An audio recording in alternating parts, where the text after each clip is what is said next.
Hello and welcome to episode 39 of the Triple Takeover Toycast, a fortnightly podcast about Transformers as well as other modern and vintage toy lines occasionally. When 6 little robots come together and one becomes the arse, something magical happens.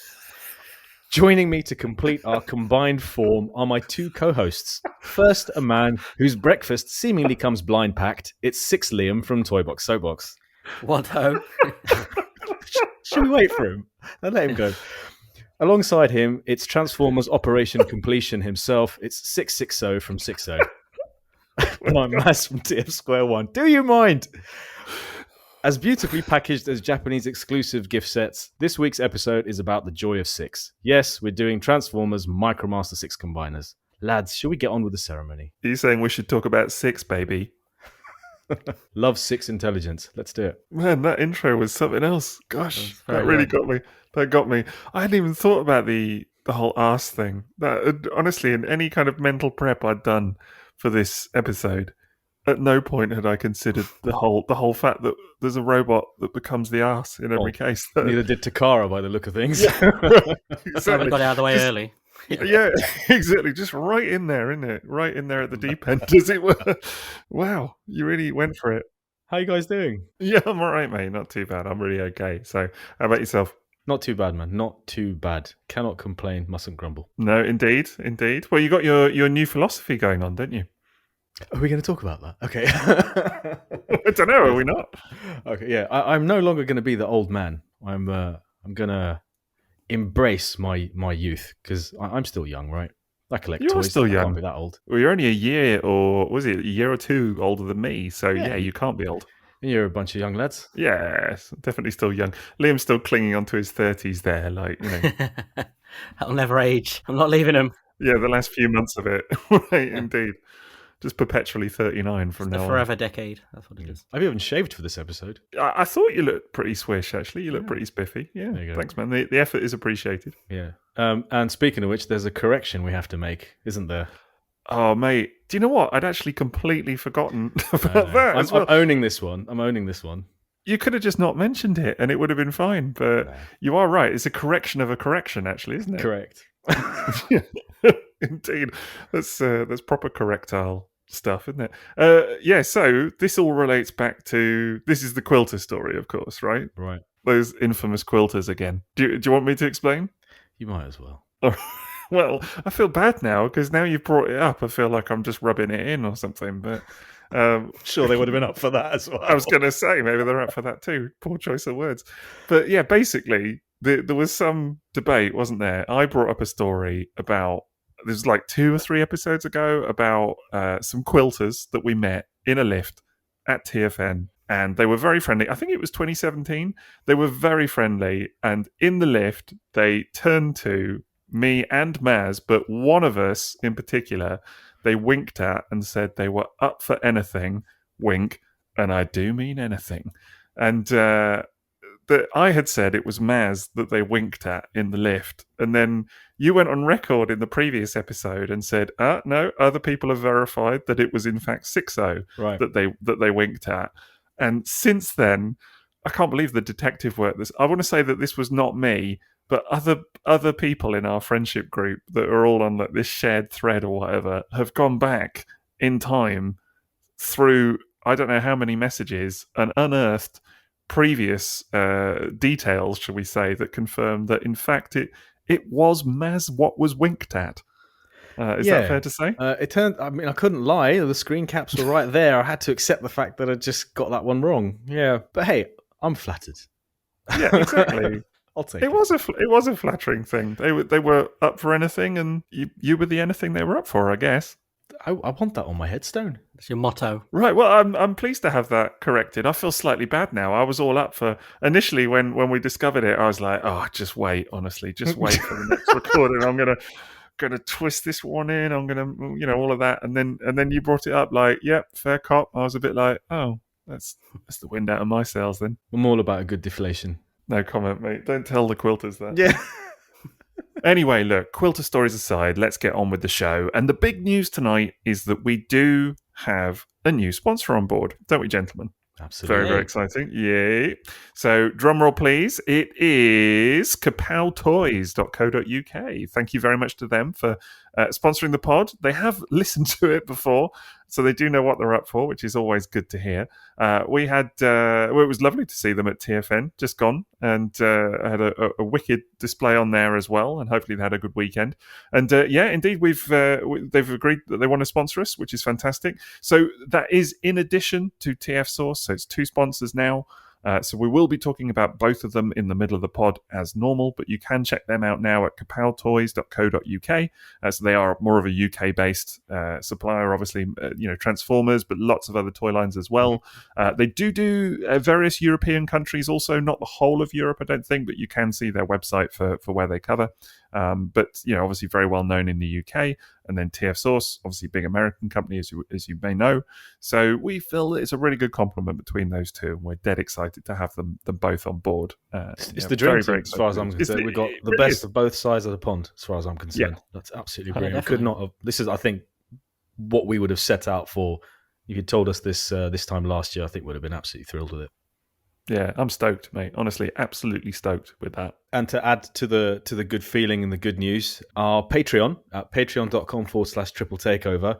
As you may know, because we mentioned it on social media now, and we brought it up at TF Nation as well, and I think a little bit in the last episode as well. We now have a new tier. So our new top tier is Gold Box Classics, and we have been treating them to exclusive mini-series content in addition to the mini-sodes they get every fortnight. So they're getting weekly exclusive content. And we've done Sixo reads More Than Meets the Eye. We discussed the issues of that he's read for us in his delightful voice. No, that's not really how it goes. And we also done my discovery of Unicron trilogy toys. So it's the rolling back of years of ignorance there for both of us. That's fair. I'll take that on the chin. That is entirely fair and warranted. So those are live. If you want to sign up and get that kind of content, it's right there waiting for you. And of course, under that, we've got Sixo's Butlers, which is now available at a lower price than ever. We've reduced the price of that, and you still get the minisodes. Yep, absolutely. You still get all the perks, like being able to ask a question on the pod. You get the shout out, just like you do at the higher level. And we have a new tier, which is Inner Beast, which replaces Rats and Cats. You can ask a question, vote in episode polls. And of course, these top 3 tiers that we've just mentioned have access to our brand new Discord server. And we've sent out the invites to everyone who's signed up. And I must admit, the response has been incredible. It's just been ludicrous how many people have piled in there. Obviously, loads at the start. But every day we check in there, there's, if I log in the morning, it takes me ages to catch up with what I've missed. And it's a lovely community there that's forming. We chat about toys, comics. We've even got like John Pearl doing lovely upscaled versions of Transformers cartoons, which are in fantastic quality. Well, worth checking out. Right, exactly. We've got, people are posting news on there that they see all over. For example, Puma the Hero is constantly harassing me with great robot-based stuff on Diaclone at the moment, which is much appreciated. And it's just lovely. It. Yeah, and we've got our own like little GBC and Butler exclusive chat as well. We talk about the episodes on there. They get to directly ask us about toys, and we can talk to them. It's just a wonderful community. We even got like a buy sell trade forum going where some deals have been done already as well. It's fantastic. I sold a couple of toys on there. Yeah. Believe it or not, I sold a very nice Brainstorm, a very nice G1 Red Bumblebee. Of course, he's made money from this already. The real reason the Discord exists. That's it, man. Of course, he's cashed in immediately. Get him in through the door with the pods, and then rinse them. That was my plan all along. That was it. Not really. But yeah, you guys have got to check it out. It's become our go-to place for Transformers hanging out. It's great. And I know that some people have like abandoned certain social media platforms to hang out on our Discord instead, and it's been wonderful. Thank you to all of you who have signed up and just brought the good vibes. It's a fantastic place to hang out. Thank you. And also thank you to our apologetic ramps, and of course our persons in pigs, for all the lovely support. And of course you get early access with Man in Pig tier, and you might be listening to this 1 week early. So patreon.com/triple takeover. It's never been better. Not an exaggeration. I think just quickly for me, the one thing on the Discord that I think is maybe quite exciting, I don't know, from my perspective, is that we do share a lot more kind of behind the scenes stuff with the people on there as well. Do you know what I mean? Like frequently we will share little nods about what we're up to or whatever, and that's quite fun. And there is, of course, the exclusive now benefit of getting daily updates on Liam's breakfast. Oh yeah. Liam's breakfast channel. That is the thing. Indeed, Yeah. I mean, that's the real perk, isn't it? That's Yeah. ultimately what the content that people are after. Come see how many mini cheddars one person can eat. Right, indeed, at once. Is that what it was today? Was it mini cheddars today? I didn't have any breakfast today, I'm afraid. That was why there was no update. I was too busy at work. But once I got to lunch, I suppose technically my breakfast was a big bag of hula hoops. So Oh, mate. On brand. yeah. Dear, oh dear. Crazy days. So, and if you want to support us further and, look dapper doing it, you can find a range of Triple Takeover themed designs at our Redbubble store. Basically, anything Redbubble could slap a picture on, you can get at redbubble.com/people/Triple Takeover/explore. Explore. And also, all of our GBCs have been getting their free merch gifts and posting them on social. So a whole bunch of people have some really swish-looking gold Autobot Triple Takeover logos on mugs, magnets, and postcards and stuff, and they've been posting them. So that could be you. Yeah, it's dead exciting, man. Dead exciting. Some quality stuff going on. It really feels like we're in just a very interesting place at the moment with everything that's going on, doesn't it? Yeah, I'll try not to get us cancelled. Yeah, please do. If you could just say nothing too offensive, that would be wonderful. Right, so we are speaking today about Transformers Micromaster Sixcombiners, not to be confused with what the Hasbro vintage line did and called Micromaster Combiners, which were just vehicles that connected together and made a combined longer vehicle. These are actual legit teams of 6 Micromasters that form a combined robot, such as 6 Builder, 6 Liner, 6 Train, 6 Wing, and 6 Turbo. Now, these were originally released by Takara exclusively in Japan. The first one was 6 Liner as part of Transformers Battlestars, The Return of Convoy, and that was in 1991. But it was 1992 where these really came on song, and we got the rest of them in lovely gift set boxes with gorgeous artwork as part of Transformers Operation Combination. So that is the vintage part of it. And then, of course, we had them as reissues through Takara as blind boxes. And we also got them in Hasbro. And I think they came out in Universe as well as Energon, didn't they? Single carded. They did, yeah. They did indeed. So, yeah, all individual releases, which was quite unusual in a way, but very cool to see. And actually, I must admit, I was meaning to look up and see how many variants of these things there must be now, but it's essentially 4 designs, isn't it? 4 molds, but spread out across so many different releases. Yeah, and the reissues were, I think, 2002 from Takara and 2003 and 4 for Hasbro over that period of time. Yeah, I think some of the Takara ones were 2003, actually. They went over into 2003. Must have done, yeah. Absolutely. They didn't all happen at once, certainly. So do we all own at least one of these things? Yeah, couple. We had to enable you, though, didn't we? Yeah, it took this podcast for me to actually get around to buying them. I was never that interested, but they're quite lovely little things. Which ones do you have now then, Liam? Car guy, that's got an ambulance in it, that guy. The one that's lots of airplanes, which I'm assuming is Superion. So, yeah, you got the Hasbro Superion. And Devastator, that one I know. Right, yeah. Because it's green and purple. It can only be called Devastator. So I think if you've got the first one is 6 Turbo, but I think if you've got the Hasbro one, it'll be Defensor. Yeah, isn't Universe it? Defensor, isn't it? I figured they all had the G1 names, didn't they? Yeah, it's quite hard to keep up with the names of them all, actually. I only ever think of them by their Takara names just because that's just how I think of them, I guess. And so I do sort of struggle a bit sometimes with what some of the Hasbro ones are called individually or whatever. Do you know what I mean? Like because of the Aerial Bot set. Blatant sexism going on there. Oh, absolutely. Yeah, I'm all up for a bit of sexism, honestly. But do you guys remember when you first heard of these toys, when you first discovered them? Yeah, I remember seeing them when they were released in like Toys R Us and places like that, the Hasbro versions. And they didn't really register for me at the time. I remember looking at them, because I think the first ones I saw were the car ones. There we go, the ambulance. The thing is, I remember just looking at them and going, it's just the same sort of usual cars. There's nothing that really stood out. As I've grown older, I appreciate them now. But you were Transformers collector at the time, though, weren't you? Yeah. I was picking up bits and bobs, but that was the first time I think I saw them. Because I remember them being in like a Traveling Man and places like that. And they didn't appeal to you even as Micromasters. Did you know they were Micromasters?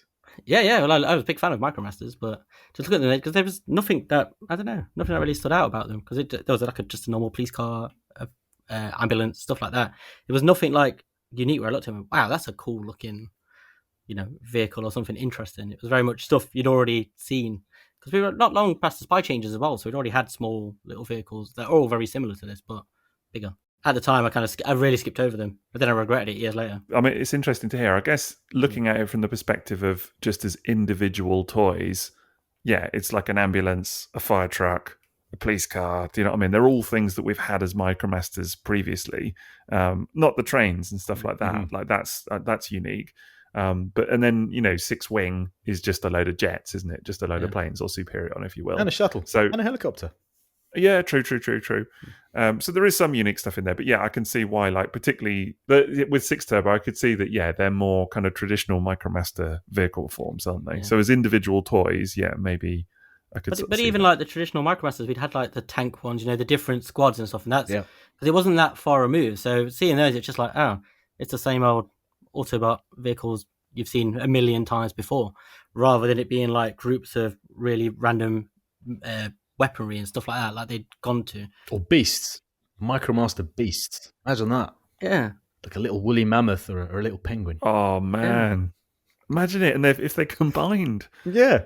oh man, I'd be so up for that. And one of them would be the arse. A tiny penguin.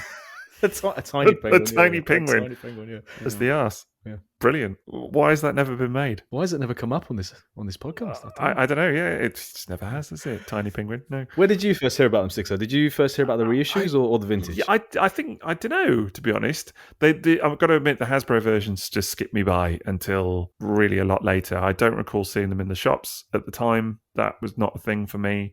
I think at some point I'd read about or become aware of the original releases. From Operation Combination and what have you. But that was always just in the sort of sphere of Japanese stuff that just felt a bit too legendary. Do you know what I mean? Like I would never own stuff like that, surely.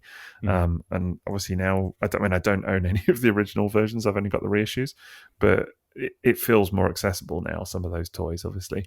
But yeah, the 92 stuff was probably but not in 92, still later, but just reading about them. That was probably my first exposure to them.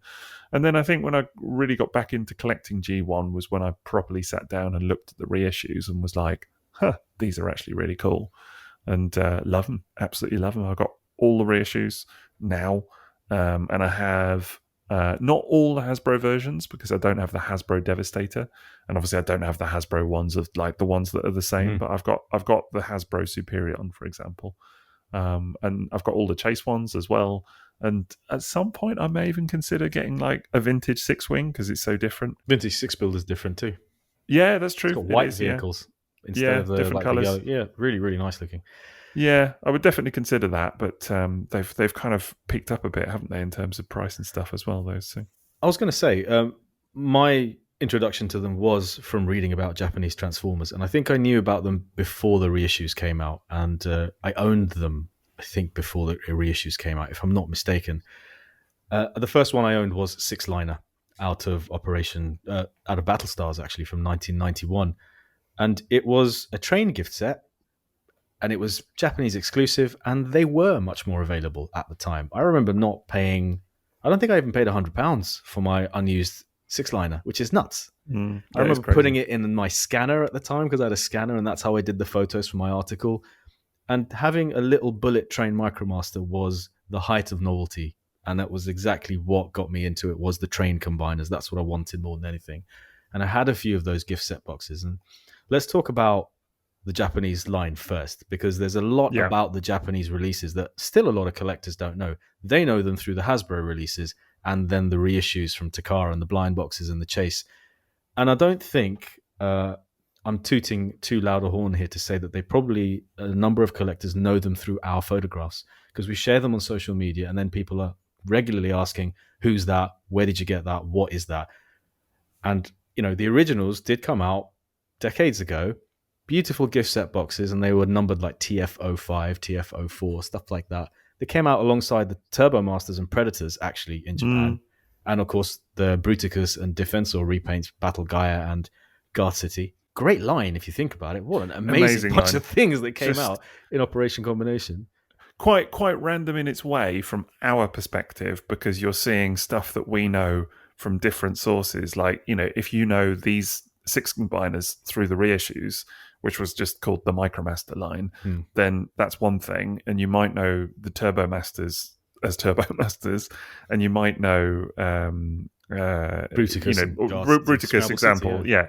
So it's all kind of different things, but all kind of meshed into one just random line, and it's just so good. I really love Operation Combination. Honestly, it's like a lineup, and I would love to get like a battle guide, but that's just ridiculous. But I mean, you guys have seen the gift set boxes for these Micromasters, right? The original Oh, yeah. vintage. If you haven't seen the artwork for these toys, they are so beautifully laid out. A gorgeous, massive piece of artwork. And obviously, they're tiny boxes because you're talking like 6 Micromasters in a box.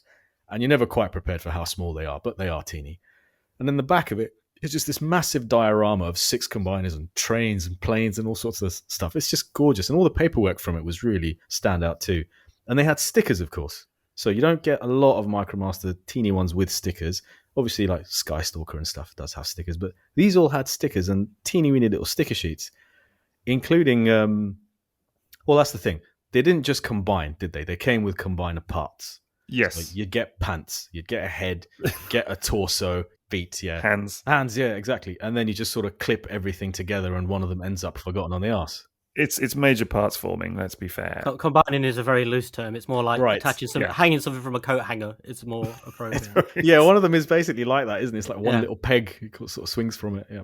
I must admit, when I first got a set, I was like, oh, okay, this is how it all works. It was kind of intriguing. And then there is the arse thing where you're like, how does this... Because the arse spot is never clear, is it? It's never obvious how Really. it's supposed to kind of Especially not with the fit reissues, in. no.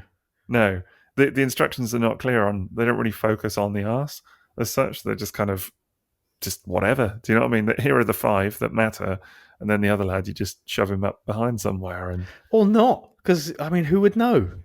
Right, that's the thing. The sixth one actually is not that essential. You could just have it as a set of 5, and it would be fine. It is weird. It's just literally one as the Storage. It's just storage. One of them gets stored. bum. Yeah, It doesn't literally. feel really thought out though, does it? Like, because there's 6 of them. Like, there's very specifically 6 of each, but then the 6th member has no real purpose in the combined. It's form even at in the all. name. Yeah, it's really odd. It is an odd one. I remember the first time I saw them, and I remember seeing the picture of the combined form and then seeing the parts and being quite disappointed, then looking them up and finding out what they were and being like, the robots look cool, but they are just pegging on and being quite disappointed. But then handling one not long after, I was like, it's actually... But it forms a cool looking robot. It's just... With a turning head, which is kind of rare Yeah. for G1. You know, that was a little bit of articulation. Some of them you can turn the feet out as well. So they look really good to pose. Maybe a little bit of false advertising. And like in my photographs, I always have them with the turned head. It's like, oh, it's articulated. No, it's not. I think at first there was always like a slight disappointment because there's no, you know, we talked about it before, like the magic of something transforming. And I always remember that from the combiners, even like the sort of crap ones. There's still something quite fun about unfolding heads or bits of pieces and stuff like that. Whereas with this, the head's already on, the body's there, you are just pegging bits. And I don't know, it kind of felt like it lacked that combination. There's no magic to the combination whatsoever. It just looks cool once it's done, but there's no... I got to tell you, it just never bothered me with these. Honestly, it's not a factor. But, you know, equally, this is kind of the same debate. I think I said this to you, didn't I, when you guys came over, that it's the same debate about some of those gigantic third-party masterpiece-style combiners, you know, like the big Zeta Bruticus and Superion and those guys, where, you know, a big part of the combined mode is a pair of pants, basically, that come... or you know, in the Bruticus's case, the Zeta Bruticus, it's like the whole head, the whole torso, the upper legs, you know, the shins, not the shins, sorry, the thighs, and it's all kind of one big block that you plug the others into, and then, you know, add on the feet and everything else as well. And it's just never bothered me, to be honest. And I don't know, with these, I think the fact that the little kind of torso pieces become a little vehicle as like well. That's cool. And you can do stuff with them. That's cool. The gun has a cockpit. Yes, the gun has a cockpit, and that's fun. I mean, yeah, and they do sort of connect together to make some very, very imagination testing vehicle. Yes. I think one of them can stand in the chest section, can't it? A big cavity It in can. the chest. It pegs in there. It pilots this quote unquote vehicle. Yeah, it's kind of like a jet thing, spaceship doodad that one of them can kind of peg It's into. offensive, isn't it? It's offensive is what it is. It's insulting. Is it? No, it's fine. But I mean, it doesn't bother me. I rarely put them in that form. I can't even be bothered to photograph them in that form. It's enabling the power of your imagination, is what it is. Right. bringing the essence of early G1, I say. Yes, exactly. I have photographed them in that form, but only on like a camera phone. Do you know what I mean? Only like quickly when I got them, I was like, oh, look at this. I've never really bothered with it too much.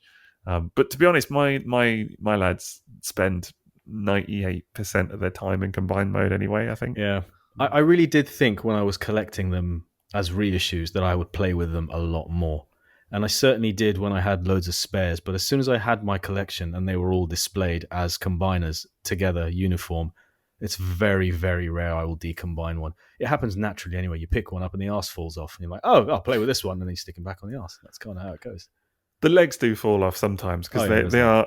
Liam's assertion of it being like a coat hanger was right, because the legs are just kind of like pegged on, aren't they? But some of them, yeah. I think one of them actually does, like the train ones. One of the train ones, actually, they do go into the front of the train. You've got to unpeg that. Some of them have GPS. That's another reason not to take them apart. Right. Well, that's the Superion one, especially, isn't it? The Hasbro release of Superion. But that's the only one, I think, isn't it? I don't think any of the others do. They may not have GPS, but they do break. Like my reissue 6 builder. And of course, it was the R-spot. The little peg came off the butt and the power shovel. So now I really peg the power shovel on really lightly so that I don't have to buy yet another waste piece. There was a time when this stuff was really available. Yeah. Is the peg stuck in the butt? Yep. That's what happened. Better get shoveling then. Man. With power. Dig that one out. But yeah, the vintage line is a unique color for the most part, especially Six-Wing. Six-Wing wasn't Autobot originally in the line. They were all Autobots, actually, in the original line. And Six-Wing had very heroic colors. They were white, red, blue, definitely a lot of red and blue on that set. And Six Builder had a couple of white vehicles and a black vehicle as well, which didn't make it to the reissues. And nowadays, it is so difficult to find a vintage Six Builder without yellowing on those two really cool white construction vehicles. So that's kind of what still stands out about the vintage line, and what the appeal of that is. And I think one of the trains is a different color on 6 train as well. I think it's like the little double-decker train is red instead of dark grey like it is on the reissue. Do you know who I got to shout out to here is old Burr Icy, old Bryce, because his pictures of these toys I think are phenomenal. And actually, before I got any of the reissues, I think he's done lineups of all the original toys, the vintage toys versus the reissues, and in really nice, sort of HD photography, and just really shows off the differences between them. And there are many. Even like 6 Train is a good example of something that is mostly the same. Yep. It's not as shockingly different as 6 Wing, for example, but it's still very easy to tell which is which. Actually, the one thing that really is worth mentioning is that they've got stickers on the originals, don't they, on the vintage versions? Yeah, I think the stickers that really stand out for me the most are the ones that go on the thighs. Right. Because you don't really get that with the reissues. They're painted, and they're painted like solid colours. Whereas like on 6 Builder, it's almost like he's got corduroy pants on. Yeah, they really are it really looks a bit odd, actually. Like I'm just looking at a picture of it now, and it's an odd one, definitely, because on the reissue you've just got nicely painted sort of grey silvery thighs, and I don't know, it's almost like, I want to say like a football uniform or something on the original. Like it's got that kind of vibe to it, like there's big stripes running down him and that. Totally. So very different. It's not the vintage 6 Builder. I don't know, man. It's not as appealing a color scheme to me, to be honest, as the reissue. No, I think the reissue is really nice, but just as far as variant goes, I think it's nice. And I think reissue 6 is one of the best repaints in the history of Transformers. But the original still has its own charm as another mostly white, yellowing candidate. But it's still quite cool to have an Autobot 6-Wing. Back in the days when they were affordable, which I did have one, which was amazing. But I've kind of given up on that dream now. I would definitely love to have an Autobot 6-Wing one day. That's one that I would love. If there are any left that are unyellowed, and if I'm able to get hold of one and not have it yellow in my collection as well, that would be like a dream. Definitely a tough ask. Yeah. Liam, have you seen the original colours of these? Yeah. But I definitely prefer the Decepticons ones. Yeah. It makes the Hasbro Superion look so disappointing, in comparison, because it's just very plain colours, and you get those gorgeous purples. On the 6-Wing one, I would definitely have preferred that. The reissue 6-wing is totally probably. Is it my favourite? I don't know. I don't know if I can legitimately say it's my favourite, but it's definitely up there. I think it's mine, yeah. It's just gorgeous. Absolutely gorgeous. The vintage one's cool as well. I do like that. Yeah. It's quite a cool looking, unique thing with lots of stickers. But that Decepticon one is so much nicer. It's a gorgeous colour scheme. So another thing that really stands out about these guys are their names. So depending on which team you have, there's always one kind of funky name. So for 6 Turbo, one of them's called Discharge. I knew you were going to go straight in with that. Course. I was like, oh man, he's going to bring up Discharge first. Yeah. But can I say the circuit racer, or the F1 race car, that's Ayrton Senna's McLaren F1 car, which was McLaren Honda in its heyday. So I'm not at all surprised that Takara in Japan would have created a Micromaster out of that car. And it's in Marlboro colours as well. It's got the Marlboro livery. And on top of that, the police car from that set is a Honda NSX police car. I mean, as far as choice of vehicles go, 6 Turbo absolutely nailed it. I mean, top level car geekery going on there in that set. I love that set. Honestly, I'm well into it. I did a video of it a little while back, and the thing that always gets me about it is that is just the little hats and things that the characters have got as well. The robot modes, super unique, and just very fun. Like it's sort of in this territory, and this is what you've got to think about when these were released as well. Like in '92, is that by this point, Takara have drastically moved things on from what we classically think of as like the aesthetic of G1, because they've moved much more into kind of super robot territory and things like that. And you've Star Saber is like 3 years before this, so they've gone way more into the kind of brave sphere of things and things like that. And I think you see some of that influence in these guys, with the kind of the fun of the little police hat on the and Siren, isn't it? The police dude. Road police. Road police, sorry. What am I right? Siren's the ambulance, isn't it? But yeah, even with Siren, the ambulance, then you get, a little kind of themed hat and things like that. Can I just say, Siren is one of the best transforming Micromasters ever made. One of the most satisfying transformations on a Micromaster, and it's unique. I think it's my favorite individual Micromaster across the entire of this. Wow, this category. That's quite a. Really got to check it out. It's so fun. It's so super fun. Massive. I mean, it's a great set overall. Discharge again has got a little fireman's helmet. I think canonically, Discharge is a lady. Is a lady bot. I don't remember. I believe so. I believe it's meant to be a female character. Actually, just looking it up. Yep, female character. So it's a female Discharge. There you go. Is Road Police? I'm ignoring that. Is Road Police female as well? No, Road Police is a dude. Okay. But also, it should be said, I remember taking the individual Micromasters from some of these sets, and some of them really have a lot of trouble standing. They're not all like super solid individuals. And I think the race car circuit from the 6 Turbo set is very hard. Very, very tricky to get that one to balance and stand on its own. Yeah. And the jets are like that too. Very much so. Glide, I find, is a little bit like that also, kind of flops forward a little bit sometimes. But just this set, I remember taking pictures of them, and they are a bugger, because honestly, you line up all 6 of them, and you maybe get 5 of them just where you want them, and then you're just fiddling with the 6th one, and then some other bugger collapses and whatever. So it is a bit of a moving feast in that regard. And it comes with a Lambo as well. It comes with a yellow Lambo. What a great set, honestly.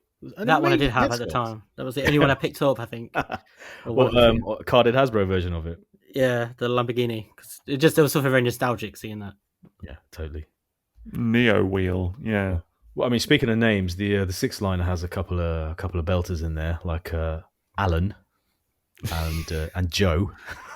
Yeah, Alan. I mean, not even like, because I remember there was some hilarity about that third-party Springer that was called Alan. Do you remember? But that was like ALLEN. This is just Alan. Yeah. Like my ALAN. My grandfather's name was Alan, and I just love that there's a transformer called Alan. I just think that it's just absolutely brilliant. The steam engine is called Digo if you look at it on TF Wiki, but I'm pretty sure it's regularly been referred to as Diego as well, which I think I've heard it. Yes, I've heard Liam would appreciate Diego. Little Diego Maradona train, wouldn't you? Yeah, that's why if he came in the colours of Napoli, I'd be more interested. Well, didn't That would get have me like an interested in away kit trains. that was black and gold? Do you not have any reason to? Even... Get accustomed, man. Get accustomed. There's actually a note on the wiki here that just says, for a long time, it was thought that Digo's name was Diego. However, Diego is rendered in Katana, featuring an E that Digo does not have. So apparently Diego is the mistake. I'm not buying that. I'm not willing to buy that because if you look at the 6 train, one of the trains is called San Diego, and Right. And TF Wiki calls it San Diego. Not having it. It's Yeah. Diego. I had thought the same, was that San Diego is a very strange name. That once you get, if you establish that it's Digo, I don't know that San Diego works. Right. It's very unfortunate for someone called Diego that there is a bunch of white lines around him. Is that a football reference? Yeah, sort of. It's a very specific Maradona Oh, right. reference. What, cocaine? Is it a cocaine thing? Yeah, it's cocaine. Okay, cool. Cocaine train. There we go. You've got Desire, the leader of 6 train. I like how Maz is just breezing past that. Yeah. It's like, no, just moving Breezing on. past like a windy, which is another one on You 6 might say train. it's keeping us on track. There you go. All right, moving swiftly on to 6 wing. Now these are a little bit. No, hang on a minute. You can't skip past 6 liner because there's still Joe. No, I talked about Joe. Oh man, And I Leaf. haven't yet. Yeah, okay. Leaf. You want to talk about Joe and Leaf? Okay. Yeah, Joe, Leaf. I just like the names. Yeah, Knight, Spark, Alan. Yeah, those are good. 6 wing is way more normal. Like you've got chain Right. gun, Falcon, Flanker, Missile Run, Raker, and Supersonic. I mean, that is regular Transformers names, Micromaster names. Well, Falcon. There is even another Falcon. It's one of the Predator jets. So, in a different, continent, obviously, but still. This one's actually an F-16 Falcon jet, though. Right. Yeah, those are quite normal names actually, and quite Micromastery as well, aren't they? Yeah, definitely. Supersonic for the Concorde. That's quite a cool name. Excellent, yeah, excellent. And then you've got 6 Builder, who's got, again, quite normal, like Crush Bull. That's pretty cool. Digger, Mixing, Treader, Iron Lift, and then Gran Arm. Yeah, I don't know what that's about. Gran Arm. It's like your grand's arm. Maybe that's just like the little digger hand that's on the shoulder. It kind of looks a bit. I'm frail. sure it is. Someone's going to know, and they're going to be listening to this, and they're going to be like, "Oh my god, you absolute Philistines! This is what it means." Yes. Although when you type in Granarm into Google, the first thing that comes up is Transformers Wiki and this lad. So maybe it's maybe it doesn't refer to anything. I don't know.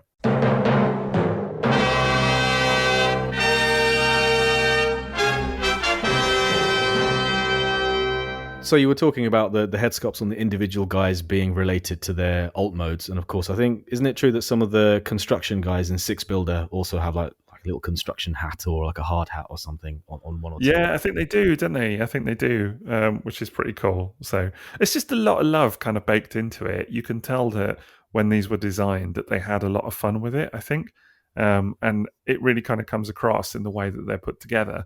And I do think as well, the combined mode head sculpts are some of my favorites. I mean, the head sculpt on 6 train, stroke, and 6 liner actually is a different head sculpt, but particularly 6 liner, I just think is absolutely gorgeous with the kind of crest, like angular crest coming down and the little kind of ears and everything. I love it. Absolutely love it.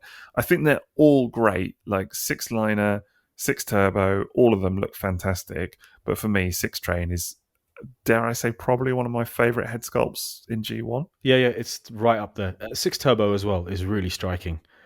Do you remember when Takara did that display I think it was for an anniversary, and they had loads of wooden prototypes out, like all sorts of crazy protos that they dragged out of their archives, and we were getting pictures of this Japanese exhibition where they were all laid out, and the head sculpts for these Sixcombiners were there as well, and they were unpainted, really quite larger than Micromaster size.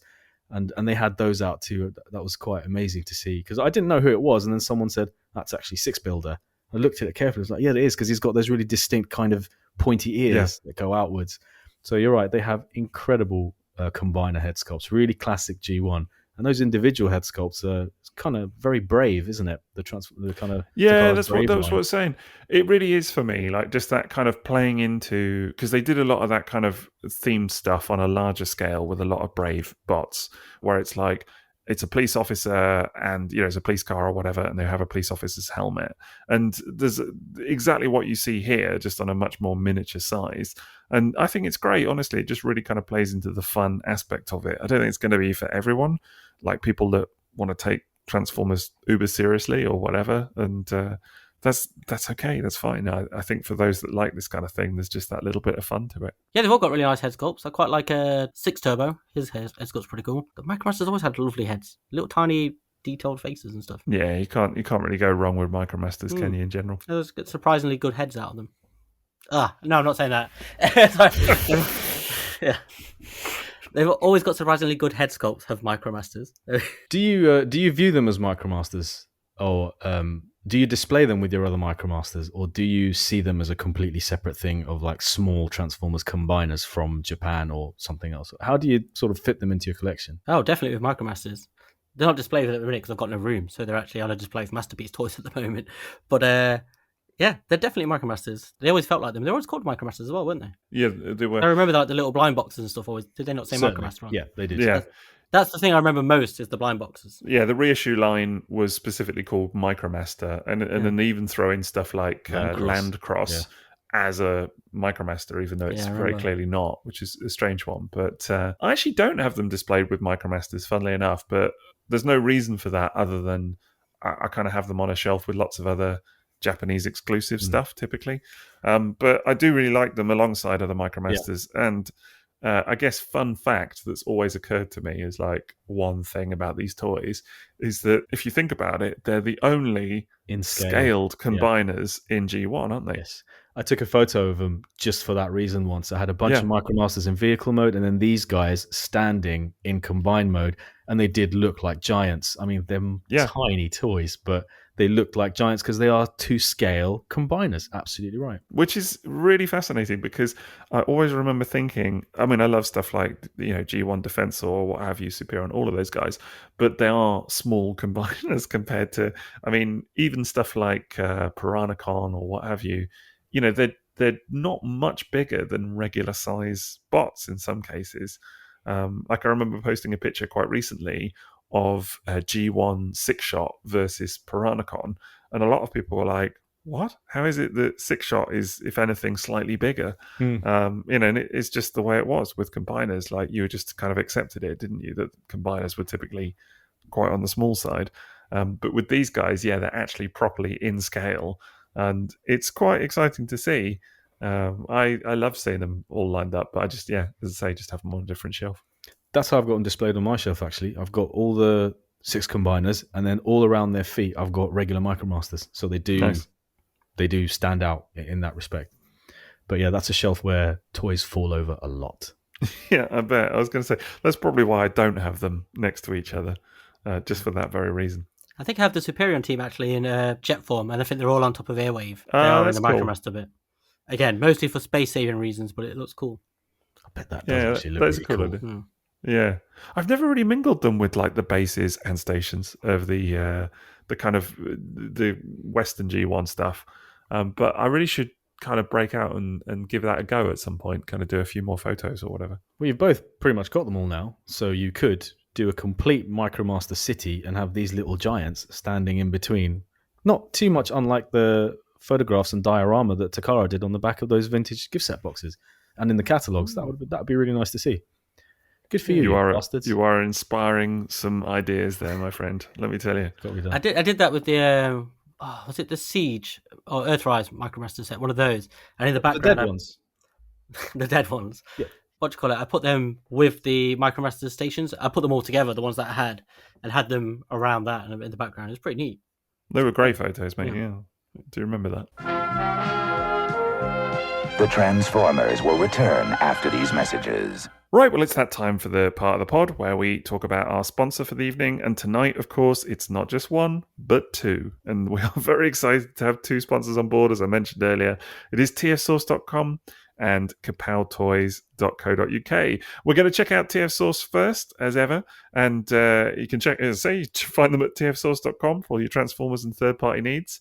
And as we always do, we're going to take a look and see what they've got up for pre-order or in stock at the moment, and just kind of pick something that's caught our eye. So what are you looking at, lads? This will surprise nobody, but I am once again on the Diaclone page for TF Source, and a new pre-order that went up that I must admit I ignored initially. It's the Tactical Carrier Option Unit exclusive set, which just looks like a bunch of accessories and tiny things.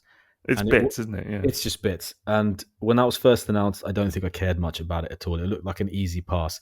Since then, I've received the Pod Gantry, this wonderful Pod Gantry release, and I've received the little Moto Cruiser, the little bike inside the little launcher thing. It doesn't actually launch it, but use your imagination. And what that is, it's a different color of the bike. You've got 3 more consoles with chairs that you can put Dianauts in that I can put in the Pod Gantry and just fill it out with more life. It's got another one of those, what some collectors are calling cherry pickers, which is the little truck with It really is. with the extending platform. And it comes with a couple of Dianauts, more stuff that you can attach just inside the pod and the base. And right now, that is absolutely what I want. More of that kind of stuff. It is a weird one because it is literally just factory stuff, isn't it? It's Just bits, yeah, accessories. exactly. Like if you were going to create like a diorama of these things, you'd have a little cherry picker with a dude just going up and down, and that's basically what you get here, isn't it? Yeah, and of course we should kind of mention that the Great Robot Base has been revealed. The Great Robot Base. No pre-order is up for that yet, but I can tell you, if it was, that'd be my pick. Oh yeah, for sure. That's like just incredibly exciting, honestly. Only half of it we've seen so far, haven't we? What a half, though.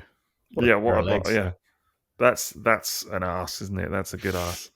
Motorized. Yeah, amazing. Absolutely amazing. Can't wait for it. What about you, Liam? What's caught your eye? I am going with the VF25G Messiah Valkyrie. It's like a small SD Robotech macro style Valkyrie. Can't go wrong with super deformed Valkyries, man. You cannot go wrong with super deformed Valkyries. Yeah, these look cool. I'm digging these. They're only like 3.9 inches tall, but they transform. They're really posable. Comes with a tiny girl figure. Don't know what that's about, but I think there's one in the more traditional red and white as well. This blue and white one looks really nice. So yeah, I would like to get this. I'd actually like to buy this. Yeah, that looks really lovely, man. You should do it. Maybe. I think for me, I don't know, there's a couple of things actually coming up at the moment, but the one that definitely has caught my eye is the new 3.0 MDLX Nemesis Prime, which has just come up for pre-order. And that looks pretty swish, I got to tell you. I don't even have the Optimus in hand yet, but there's something about the black repaints that just always catches my eye. What can I say? Oh, hang on. So this isn't the Bumblebee movie Prime repaint? No, this is the MDLX line, which is their 3.0s, like the little tiny Bumblebee that I showed you guys. So this is like their original creations, if you like. This is kind of their in-house take of what G1 could have been if they reimagined it. And they've done Bumblebee already. Optimus is out. I think some people have it in hand already. I don't. But this is the Nemesis, the inevitable Nemesis black repaint of that. And it just looks super posable, super fun, big axe, great style. It's not a big, like massive toy either. It's only like 7 inches tall, but just, I don't know, a lot of fun and 3.0. So it's got to be good, isn't it? Yeah, looks maximum posable from those images. Yeah. And I wouldn't have understood your choice here until I'd seen that Bumblebee in hand. And also when you said it's a take on G1 Bumblebee, I was like, now I get it. So this is interesting. Yeah, for sure, man. Can't wait. So I don't know. I'll give that some thought. I'm going to check out the Optimus in hand first, see how I feel, if I really need a black version as well. But it's definitely caught my eye. Let's put it that way. So that's the first sponsor. That is tfsource.com. Do check them out for all your Transformers and third-party needs. And Diaclone, indeed. Yeah, get that great robot base pre-order up soon, hopefully. And on the other side of the pond, coming over to the UK, we've got kapowtoys.co.uk, our new sponsor. And as I mentioned earlier, we're big fans of Kapow. Andy and the team are just wonderful. So we're very excited about this. I love him. Yeah, for sure. Oh, yeah. Oh, this is quite the declaration. Big love to Andy, yeah. It's a cool dude, man. Done a lot for me over the years, being such a nice guy. It was actually lovely to catch up with him in detail and have such a brilliant, genuine chat with him about virtually everything at TF Nation. It was a highlight. I would agree. I would 100% agree. So taking a look at their site, what's caught your eye here? Just eyes get drawn to it immediately. And every time I open this page, it's the first thing I look at. It is still the Ramen Toy Makina Red Gullwing and Mads Hawking. That's the Ramen Toy, I guess it's third-party version of M.A.S.K Thunderhawk. And M.A.S.K Thunderhawk is already amazing. This is in the same scale. It's going to be new with all the trimmings, I hope. More accurate, detailed sculpt on who is effectively Matt Tracker. And he's called Mads Hawking. And I think the correct way of pronouncing M-A-D-S in Danish is Mads. So it's basically me. Wow. That's a long way to go to it being you. Yeah, I mean, you've got to justify these purchases somehow. When he lives off his mask. M.A.S.K. Take his mask off. That could be a good third-party name for the line, wouldn't it? M.A.S.K. M.A.S.K. Yeah. I think it looks stunning. I think I have to have that. I cannot imagine I'm going to let that go by, especially if it's going to be as good as I hope. Because, what if they're going to do Shark as well? Definitely getting the Shark. That's amazing. amazing. And that's what I wish more third parties would do, is stuff like Yes. that. Toys we didn't get. Yeah, that'd be really cool. I'm kind of waiting on seeing like a few more pictures of it, because I think there's only been the sort of renders and then the like grey prototypes and stuff as well. So it would be good to kind of see like a few more pictures of it or whatever, like the finished thing. Don't get caught out with a sold out pre-order 6.0. Then you got the late. I know, man. Late tax. I am tempted. I only have one vintage M.A.S.K toy, as you know. Despite, some people at the time saying that I was going to go crazy on M.A.S.K and get Give all it time. Give it time. You had a few loose ends to tie up with the old Transformers, and now that's done. You can expand. I don't actually have all of Transformers, What about now? No. By the end of this episode. Yeah. I think the sponsor segment. No. No, still not. But no, I need the one M.A.S.K toy, and it could be fun to have a few more. Could be fun to have a few Especially more. But maybe done to this is level. Yeah. I was going to say maybe this is a good route to go, because actually, like, some of the vintage ones are very hard to find in like amazing condition, aren't they, for a good price? And this could be a good route. What about you, Liam? I'm going to pick something that you will like, Sixo, which is the 3.0 MDLX Megatron, because he has glorious eyebrows. He really does. This is insane. Those eyebrows are just incredible. I was like, how can I not own a toy with eyebrows like that? But that design is fantastic. Yeah. I don't think I'd really appreciated how good those eyebrows are, actually. Story of my life. Angel wings as eyebrows. It's quite fitting. Are you talking about me particularly there, Maz? Are you waiting for me to appreciate your eyebrows, or just in people in general? Quilters appreciated it. What about you? They are marvellous, mate. Put what your can I jealousy say? aside about what happened in the lift and just let your feelings out. Let your feelings Okay. You've got incredible eyebrows. I've often admired them from afar. Because you can see them from that far. Like, very afar, yeah, absolutely. That's taking a real step back there to just drink them in. Absolutely wonderful pair of caterpillars you've got, mate. Honestly. I've never heard them referred to as caterpillars. But that's what they are. Yeah, there you go. Big old furry caterpillars. But yeah, Megatron looks nice. It's a lovely design. There's not really any hints of the gun either. There are some small ones, but it's a very stylized take again, isn't it? I quite like the way the middle of the chest looks like it's coming up from his abdomen. Yeah. The sort of shapes sort of line up, so it's just like, it's kind of cool. Like it's there's a little bit on the legs, isn't there, of just the handle, which looks and the cool. shoulders have the gunny bits. May I just ask, where did chests normally originate from, if not from the upper part of the abdomen? Do you have some different experience with chests? No, it's like it's lifted up. It's like it's opened. I get what he means. If you look at his abdomen, it looks like it was down there and it's moved up, because it's just the way the shapes sort of match. Yeah, it looks like a chest door. That's what I quite like about it. It's like a little... Yeah, I get what you mean. But it's probably going to be a bit like you saw on the figures that I got in hand. It's probably going to be that thing where it's because it's got ab crunch or whatever. It'll be two separate pieces, like the lower abdomen and the top, and it'll tilt. It'll be on a rocker and it'll tilt and it'll be fully articulated. Honestly, that's where the money shot is for those things. That was where the wows come, when you see just what they can do. The level of detail and the layers, the onion styling of those bodies is really good. Do they even do it with figures of that scale? Like, would that figure of that size have that level of different pieces molded and sort of you move it and you've got all the detailing underneath, like a spine, that kind of thing? Yeah, to some extent. I mean, maybe not as much as the larger ones because, I mean, like, let's say the deluxe Optimus Prime that I showed you has like 3 separate pieces for the spine that obviously then curve. This is, I think, probably just got 2. So you've probably just got like the top half, the sort of pec part on top of the abs, as it were, and there'll be separate pieces that kind of move slightly independently. So I would imagine that it's just 2 pieces instead of 3 at this scale. But it'll be superposable. What are you looking at? That is a really good question. So much stuff.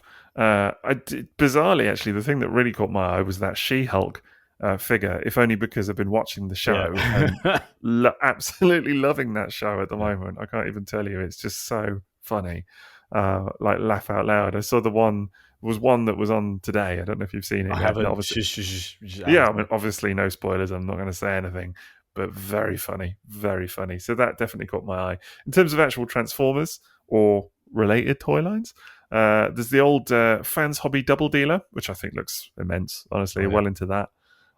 Just think it's shaping up really nicely. Kind of not seen much about it, actually, in terms of people going on about it or whatever, but I think it's just another of their quirky character choices and really kind of pushing the boat out a little bit in terms of what they're producing from sort of masterpiece-ish style. And there's a very dedicated group of fans though around that, because they were the ones who requested that they do the purple wings version and the blue wing version. So you've ended up with, so you get one with a purple cab on the vehicle mode and one with the standard blue color cab. So it was very much from fan input that they did 2 versions. Yeah, for sure. I just think they look great. And the little Power Masters that come with those, the 2 little figures, particularly the Bat one, I just think looks super fun as well. So well into that. Can't wait to see it in hand. Bring it on. Mm-hmm. So that is your sponsor segment. So thanks again to tfsource.com and kapowtoys.co.uk as well. We're very grateful to have you on board. Hopefully they've sat and listened to this sponsor segment about Maz's eyebrows and not thought, what the hell have we done? But assuming you're still on board, we love to have you. What can I say? Do check them out. tfsource.com, kapowtoys.co.uk. And can I just say there's one thing on the Kapow website that I'm not going to mention because I need to buy it before someone else finds it. It's a little bit of an older release, but I'm not saying a word until it's mine. Then I'll talk about it. Oh, we'll look forward to that. We now return to the Transformers. Right, going back to Transformers Micromaster Sixcombiners, these toys were, of course, reissued again, first of all in 2002 by Takara.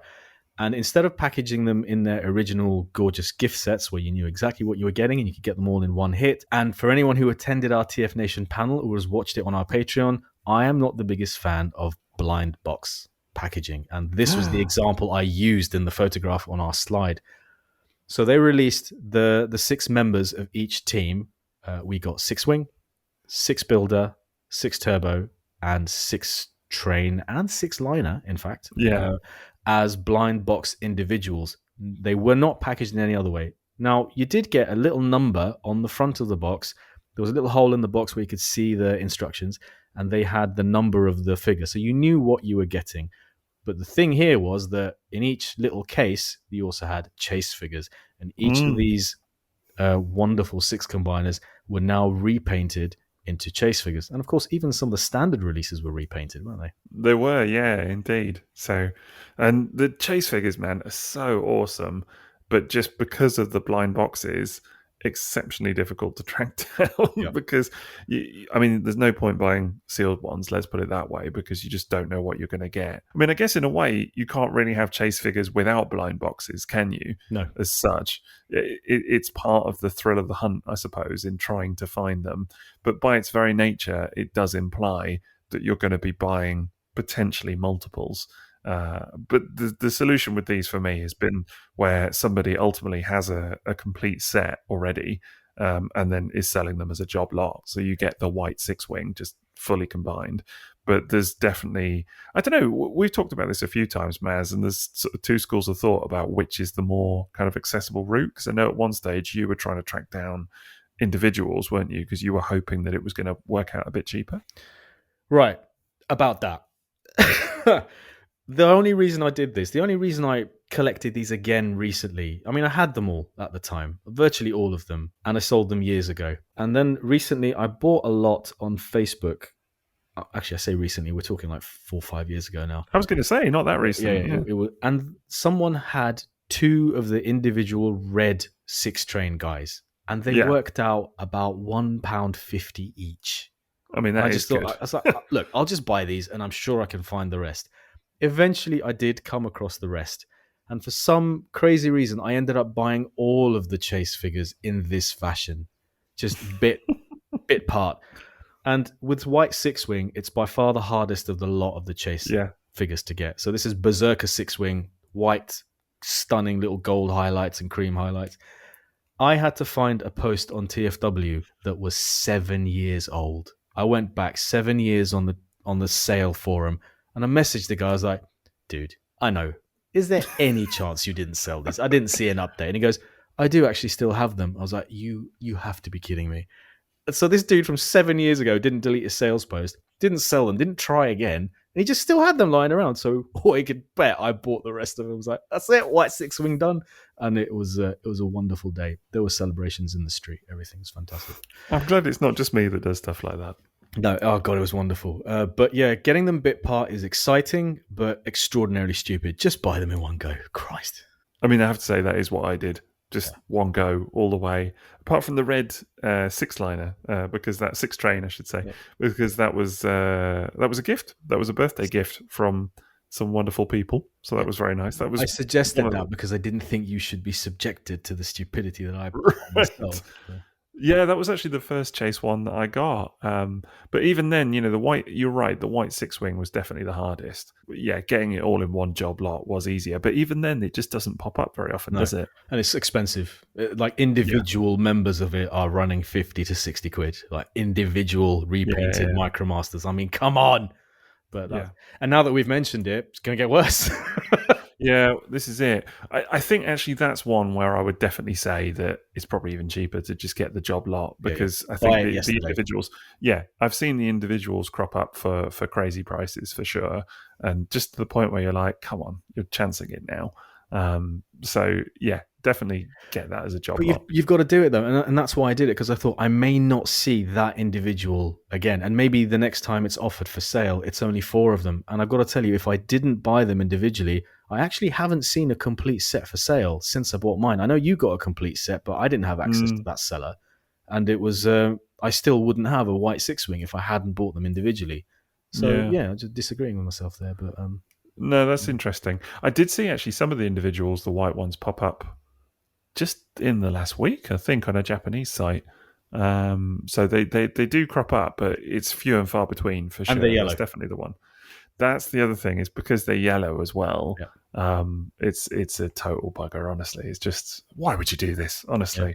Yeah. I think the one that I see pop up more often is the Devastator, the Japanese green 6-builder. I don't have that one. Do you not? No, that's the one color of the reissues I don't have. I have the Hasbro version with, but I don't have the Japanese one. And you might think like having them all in one solid color is kind of boring, but they look amazing. Yeah. And the Japanese one is all green, the individual Micromasters. Yeah, the combiner parts are purple and stuff, but I was going to say the combiner parts are purple. Yeah. I always thought it was strange that they added a bit of purple on that, like, because obviously the Hasbro one is Devastator in the same way that, they've got Defensor and Superion and Rail Racer. We didn't talk about that earlier, actually, but it's Rail Racer, isn't it? Universe Rail Racer, that's right. Yeah, that's really good fun. I love that they use that name again. But that's obviously Devastator, and it's painted to look more like a character, whereas the Chase versions are just block colours predominantly. Although 6-Wing actually is not all white, it does have some silver and gold on there as well, kind of highlights and things. Whereas then actually 6-Train is just red. Slightly darker reds in places, though. You get dark. There are some, different shades and things for sure. So yeah, there is a little bit of that. And 6 Turbo is just black. Yeah, black. Green eyes. Yes, although right, actually, eyes. Really nice green eyes. But the I don't know, the 6 Builder repaint in green always struck me as a weird one that it's Yeah, not just it is fully weird. green. I wish it was fully green, top to bottom, all the parts. I actually do as well. Yeah, I would do without the purple, or just purple even. Yeah. Kind of one or the other would be fun. But it's sort of I do like it, but it's a weird one for being two colours in a funny way. But of course, even the regular ones were repainted. And I know we kind of attribute our show colours to Turbo Masters and that sort of thing. But in my mind, it's definitely heavily influenced by the Decepticon recolor of Six-Wing. I think that was an amazing step they took. We're not just going to reissue Six-Wing. We're going to make it a Decepticon and we're going to colour it like it's 1988. And it is the absolute standout of them all for me. What a beautiful toy. Stunning toy anyway, but in those colours, just banging. Absolutely banging. It's like dead on the likes of like Piranacon, Six Shot, Dreadwing, Misfire, Dreadwing, all of those, isn't it? Spinister, It's just, Clones, Spinister, Double Dealer. It's just Submarauder. It's like it just fits with all of those toys perfectly. And yeah, it's a little bit different as well. It's got more white highlights on it, a little bit of yellow thrown in on the gun. Just absolute stunner, definitely. There is a fully greeny teal jet, and that's amazing. Yeah, I love that. It's a kind of individually, each of the members are great colours, but then they come together to form what's not a uniform but a very cohesive colour scheme, and I like that because there's often a lot of debate, isn't there, with combiners about should they be all different colours, like Defensor as an example, or should they be, or like Devastator or Piranacon or Computron to a certain extent, where they've got a kind of Predaking, where they've got a team color. And I don't know what I like about this reissue Six-Wing is it doesn't really do either, because they are different colors, the individual robots. Yet when you put them all together, it just so cohesively works that it looks like a team color. They are the Decepticon Argos catalog models. So when 1988's characters were picking their threads, they were the catalog models. And they were like, modeling teal, modeling pink, modeling all those lovely purples and pinks. These guys are the Decepticon poster boys for that era. The United Colors of Megatron. That's what it is. Sit. There it is. Fabulous. There On the it t-shirt is. it goes. Yeah, love it. Absolutely love it. Well, you're wearing a football jersey tonight, Mr. Uniform. Where do you stand on this sort of the chase colours being solid colours, just one colour all the way through? Would you have preferred it if they'd done something a bit more fancy, like taken Six Train and made him a Decepticon as well, or like taken Six Turbo and made them like Stunticon colours or something like that, instead of just solid colour? Yeah, I don't really like the solid colours. I find it really boring. I like the regular versions of these way more because they are all completely different colours and more interesting to look at. Whereas the solid ones, like the red one, it's a cool thing, but it just looks a bit like the characters from the Hate Plague when they all sort of turn red. It really does look like Hate Plague. Six Train. Yeah. I've had that comment online before when you post pictures of it. People are like, "Is that Hate Plague?" And it's like, actually, it's funny that there never have been Hate Plague toys. But I'm never really a fan of black repaints for a similar theme because it just kind of, I like the colour, I like the differences, and I think the strength of combiners is that they all look unique, individual on the colours, and when you see them put together, it's that, like, I appreciate they exist, but it's just not something that really rings my bell. That's a great compliment, isn't it? Imagine like if people said that to you. I appreciate that you exist. Are you wanting us to say that to you now? No, I was happy with the eyebrow compliment. I wouldn't want you to go any further. Right. Okay. I was just checking in. That goes in your birthday card next year. That's it. I was going to say, dear Maz. That's another one for my headstone. Yeah. All right. So I appreciate you existed. That's what that is. Yeah. But no, I like the fact that they made them because I know you really like them. But there are a lot of people who like them. It's just not something that appeals to me. When you put them next to the retail ones, it's really weird to me that they're the chase ones. But when I look at the ones, I'm like, if you were to show somebody them separately and say one is the chase and one is the other one, their eyes would go to the more colourful one first. I think so. Especially what they did with the regular ones. Like they updated Six Builders colours. They updated Six-Wing amazingly. And then they did a Superion repaint, which is stunning. But they also did Tampos, which is a masterstroke for these. Yeah. But maybe that's a good thing, actually, the chase ones being the solid colour ones, because they're not in a mean way. They're the less interesting ones. So they're for people who really want them. Yeah. Will go and get them. Whereas for the mass retail ones, are the ones that I think look the prettiest and the more appealing to people, because if it was the other way around, everyone would be like, why have they put those ones that way around? Can you imagine if the Yeah, the Decepticon chase. Six-Wing was a chase? Can you imagine the price of Yeah. that thing today? Yeah, But it'd be yeah. ridiculous. I'd like to get that, actually. Yeah, I think that was my mentality when I collected them on release. I didn't go for Red Six Train, I didn't go for Black Six Turbo, and I didn't go for Green Six Builder. I just went for the regular sets and the vintage. And the only reason I went for the White Six-Wing because I thought, in particular, that one was hugely attractive, and I had a full Six-Wing collection, even bootlegs, oversized bootlegs, and test shot with pink and green parts. I can't believe I sold it. Yeah, so that's why I went for the White Six-Wing, but I didn't go for the others at the time. So you're onto something there in terms of the regular colors are way more interesting, but you got to see them in hand. You really do. See, I got to tell you, I love those chase ones, and actually, in a way, I sort of almost adore them more than the regular colors. I think because of the kind of obscurity of them and the weirdness of them, and I do. There is something for me about Red Six Train in particular. It's really lovely.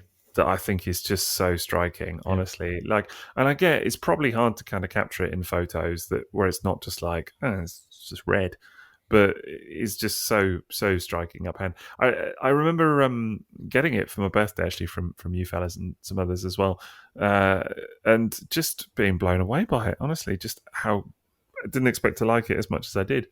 But to me, it kind of falls into the same category as stuff like Shining Magnus and Fire Guts God Jinrai and those kinds of repaints that just, I get why some people look at them and they're like, that's a bit garish, but it just, I don't know, it just works. It does work. I really do appreciate them much more now. I always loved the White Six-Wing. In fact, I think of all the toys I had on display, my wife had pointed to that one saying that is one of the nicest toys you have.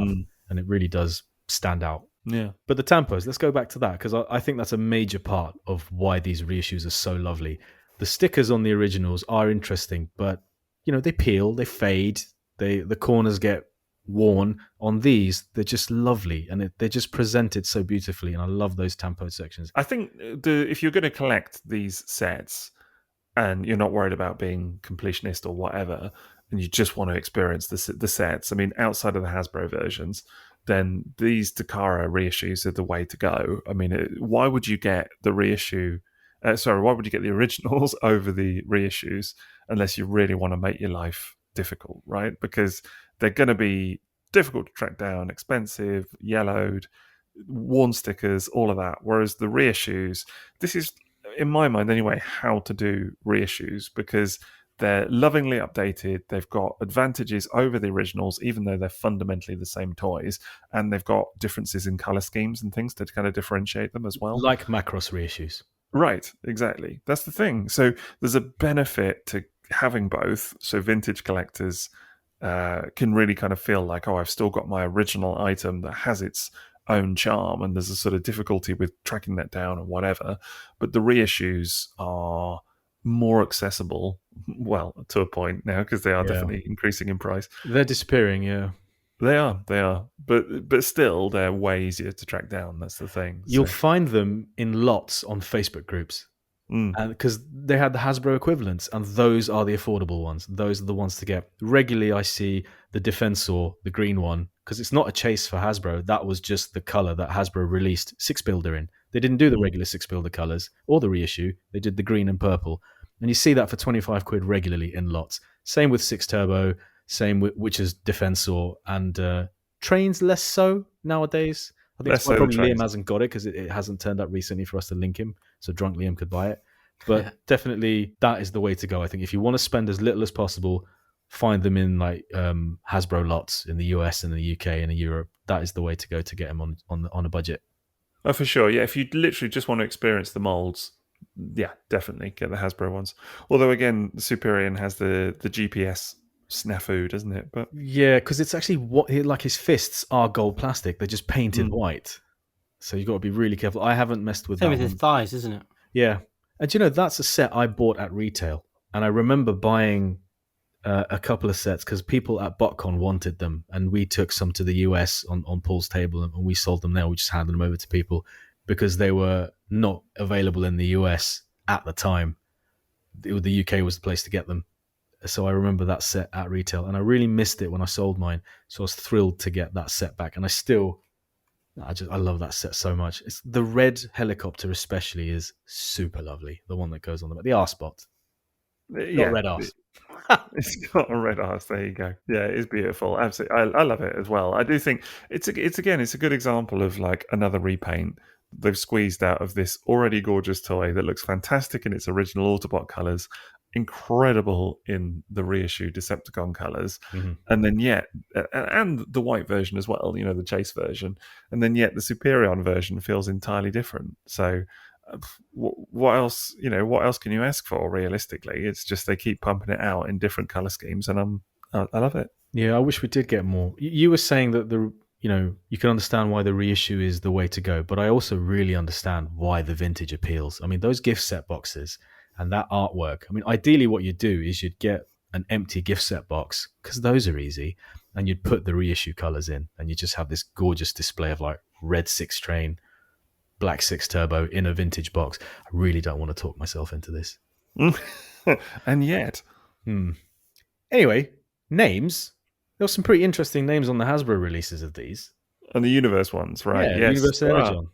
Yeah, the one that always gets me actually is the Superion one because the names are so close, and actually Defensor as well. The names are so close to the original characters, aren't they? Because on Superion, you've got Silverbolt, Fireflight, Skydive, Air Raid, and then Stormjet and Rotor. Yeah, so Rotor's the helicopter guy. Is Stormjet one of the planes? Like, who did they name the shuttle? What was the shuttle called?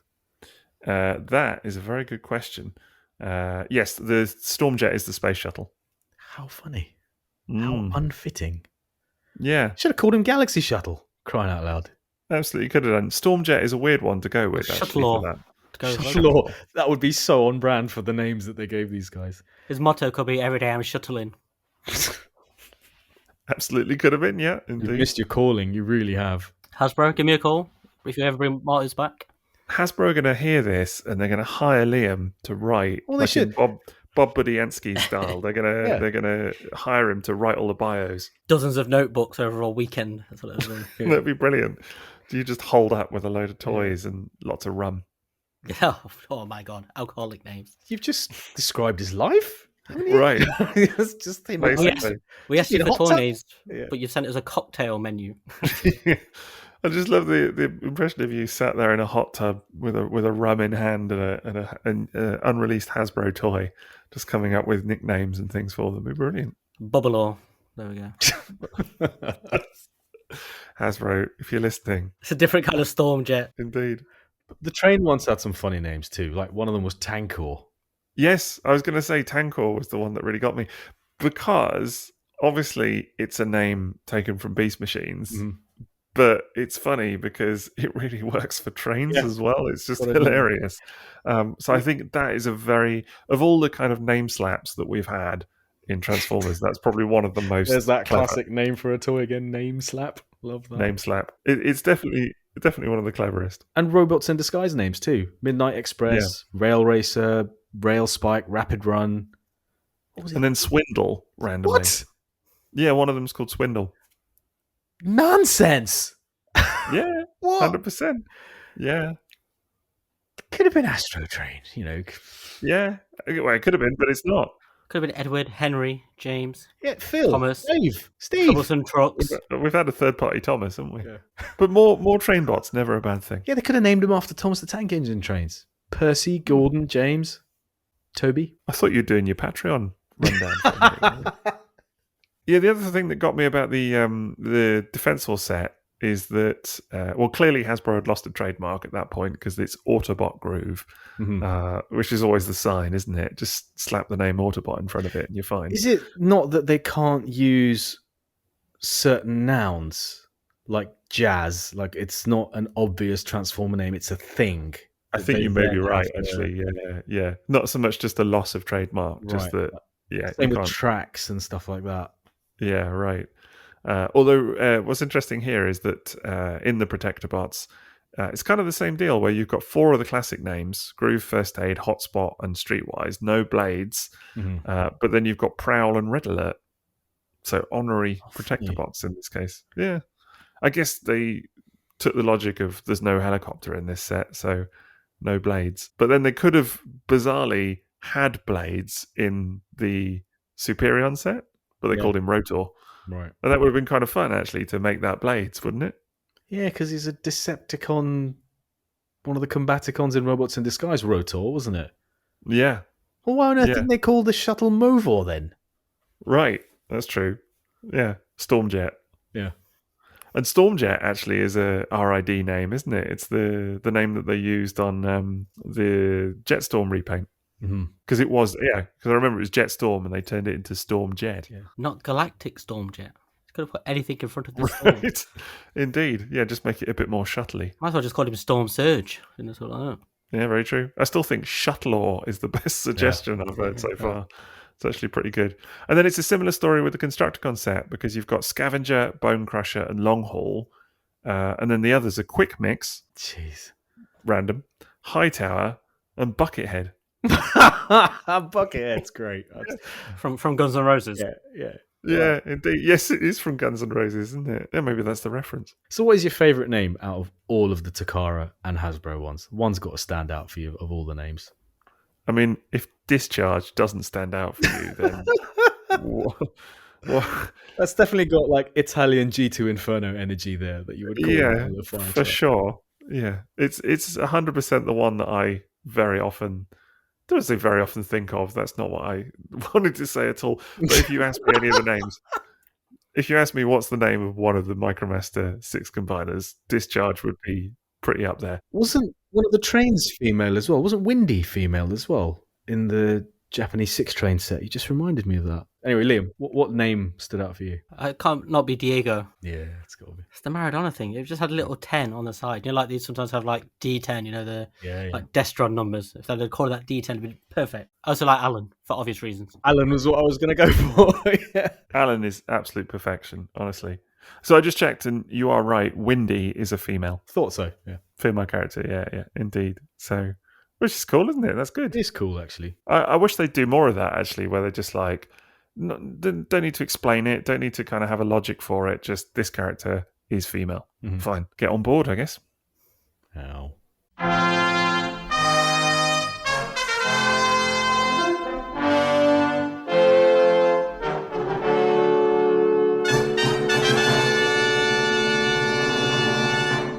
All right, well, these guys and girls are actually toys that we've spoken about numerous times on this podcast already in the Combiners episode and also the Trainformers minisode. But we did really feel that they deserved their own episode, and because we love them and we love the exposure that we can give them, and also they've just been really fun to discuss. But I think that just about wraps up everything we've got to say about them. So moving on to Patreon. Now, we've mentioned this at the start, but just a reminder that we do have a Patreon where you can get much more content. And we're talking weekly exclusive content. If you go to patreon.com/triple takeover, you can sign up and just say thank you at our first tier, Apologetic Ramp. You can get early access to episodes and vote in episode polls at Man in Pig tier. Or you can go one step higher to our new Inner Beast tier, where you have access to our Discord server. Come and join this amazing community that we have. Big shout out to you guys. You've been absolutely brilliant over the last few weeks that we've been running that Discord. Again, you get all the benefits we've already mentioned, and also you can ask a question on the pod we've got one today.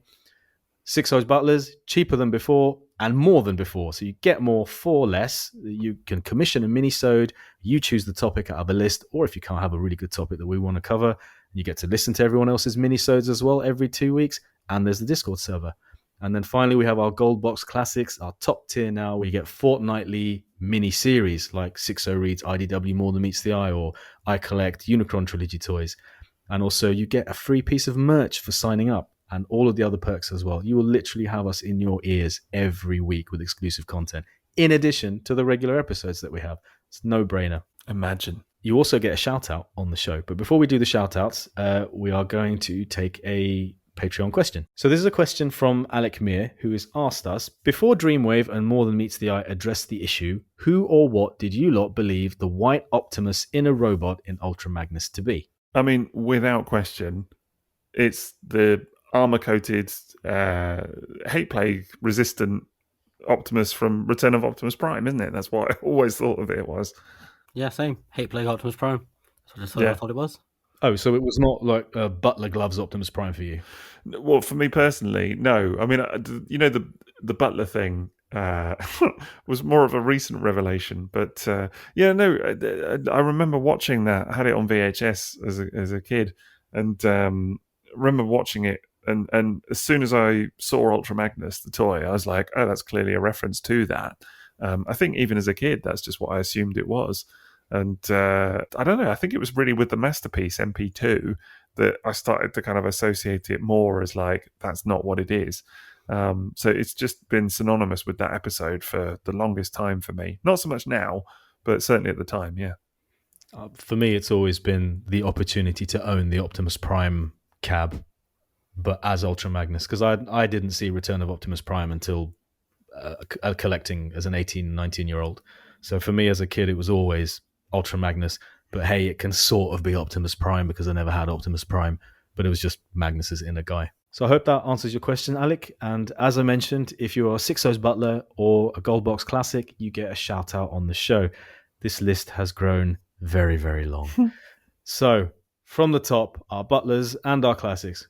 Big thank you for supporting us to Nick, Daniel Roberts, Andy, Preston, Chris, Spiderfather, Adam Shoemaker, Matt, Stephen Perkins, Bad Saturday, Justin Massaro, Dave Dalrymple, Gio Kaiser, Yusufa, John Pearl, Troy, Anthony Cars, Alec Mir, Captain RA, Phil G, Jack Pelletier, Rogerstorm, Stuart Webb, Amar, Laserbeak, Puma the Hunter, Vegemite Mike, Peter Hammerson, Shenry, Chris Norris, Jesse Moreno, Jackson Arwood, Yip, MK Tronic, Nexus, Jim Owen, Aaron Swoboda, TF Starfire, Billigator, Andy Gold, Cold Squall, Simon Elvin, Josh Hills, Misha Kid, Michael Cagle, Cracktastic Plastic, Dan Status, Jeffrey Freak, Nice Sideburns, Andy, and they are nice sideburns, Inbound Lee, John Wood, Kyler Wilmuth, Tim Banerjee, Campbell, Ben Lewis, Shinsei, Lucas Henkel, Mollis Koenig, Malcolm Hobbs, CNC Rick 56, Will Bates, Mythic Gears, Zach Lawson, Jason Murray, David Shepard, Esteem, Dugatron, Quick Mix, Josh Bell, Ashpult, Zindios, Christian Hyatt, Mark Alley, Andrew Bentley, Graham Moffat, Connor C, and some new supporters. Thank you guys to Diabrave Sid, Bert Perotta, Unchrasmatic Boar, Juan Carpintero, Eric Hoyt, Bobby P, Michael Loyacono, and the Mapes brothers, who you might recognise.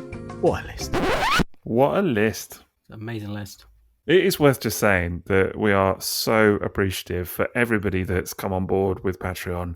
You know, whether that's recently with Gold Box Classics or, but the people that have stuck around since the beginning and everything in between, just absolutely incredible. And this last month, watching the sheer deluge of new people signing up has just been mind-blowing. Honestly, mind-blowing. I've been blown away by it. And remember, if you've heard your name on that list, you have a Discord invite in your private message box on Patreon. So check that. And you also have the right to request a minisode. And a bunch of you haven't. So get in there, check your private messages on Patreon, request a minisode, join up to the Discord, submit a question to be answered on the pod. You have earned that right. And it's worth me mentioning that, as ever, we are sponsored by the wonderful TF Source, so do check them out at tfsource.com for all your Transformers and third-party needs. And we've got our new second sponsor, that is kapowtoys.co.uk. We're very excited to have them on board as well. Thank you very much to Andy and the team, and check them out, kapowtoys.co.uk. That's his podcast voice, did you notice? It was my podcast voice. Yeah. Did you hear that? I was really doing the old radio jingle voice there for a second.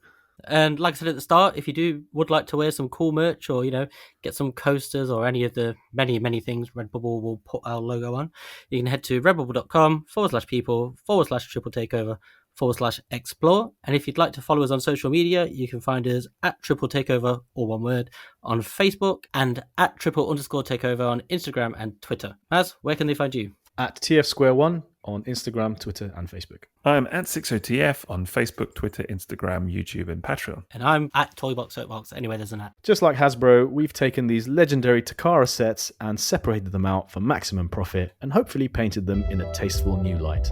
Until next time.